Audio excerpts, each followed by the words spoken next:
You can't just be jealous of the ones who make it. You got to look at them and go, okay, what did they do right? What am I doing that they're not doing? You can't just be jealous and be like, oh, fuck them. They're not that good. They didn't deserve to have 2 HBO specials under the age of 40, which is insanely impressive by any stretch of the imagination. Like, of course, some people would just look at that, Drew Michael I'm talking about, and be completely out of their mind jealous. Like a dude, a white straight male got 2 HBO specials under his belt before the age of 40.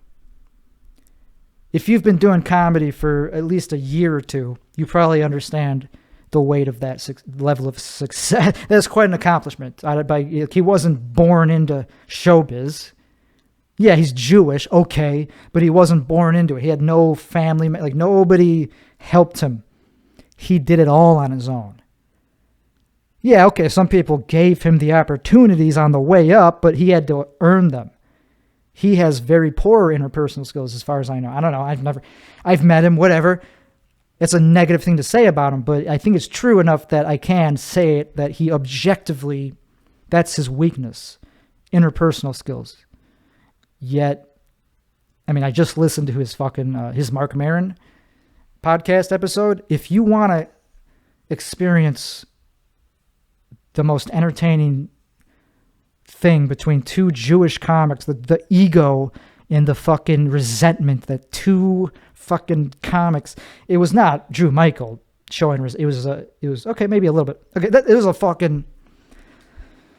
was an amazing episode of Marc Maron's podcast. Holy shit, was it great. So anyway, I don't think he has the best interpersonal skills, yet he's so talented and good at actually producing comedy and stand-up. He's mastered the craft of stand-up comedy long ago, like 10 years ago even. He was already at the mastery. And I'm not saying that I'm saying that in the most objective way imaginable. I'm not trying to stroke his ego. He's actually like that good. He could produce a new hour of stand-up every 6 months and actually be able to sell tickets, and the audience actually leaves feeling like they got their money's worth, even though it only took him 6 months to come up with, and he's not looking at his notes, he actually memorizes it. So he's a genius at stand-up comedy. He's a genius comedian, objectively. So, I don't know. So you got to learn from him. You got to learn from the people that do it successfully. You can't just be jealous. Oh, fuck him. Of course people are jealous of that. Marc Maron was super jealous. He couldn't hide his jealousy, even though clearly Drew Michael deserves his success. If anybody deserves it, it would be Drew Michael. Yet, somebody as grizzled and veteran, who's been doing it for 40 years almost, still gets jealous of somebody just because they're 20 years younger. It was a fucking hilarious episode. Drew Michael had to be on the defensive. I'm sure after this happened, he went through a mental breakdown. I don't know. I'm just how could you not? After one of your, not heroes, but somebody that you look up to treats you as a piece of shit, which is what he did in the most passive-aggressive way, imagine. It was not that passive-aggressive. It was he really was very belittling of Drew Michael by not implying, oh my goodness gracious. He was very belittling of his success and of his latest special. That's not a nice thing to do. That's not something he had to do. He didn't have to do that.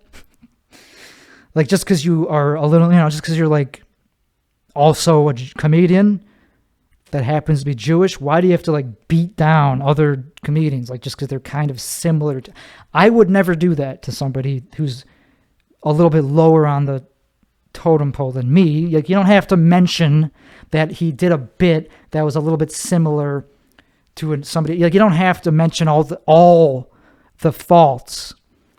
it's like, why do that? So anyway, I just imagine that he probably had to recover from that.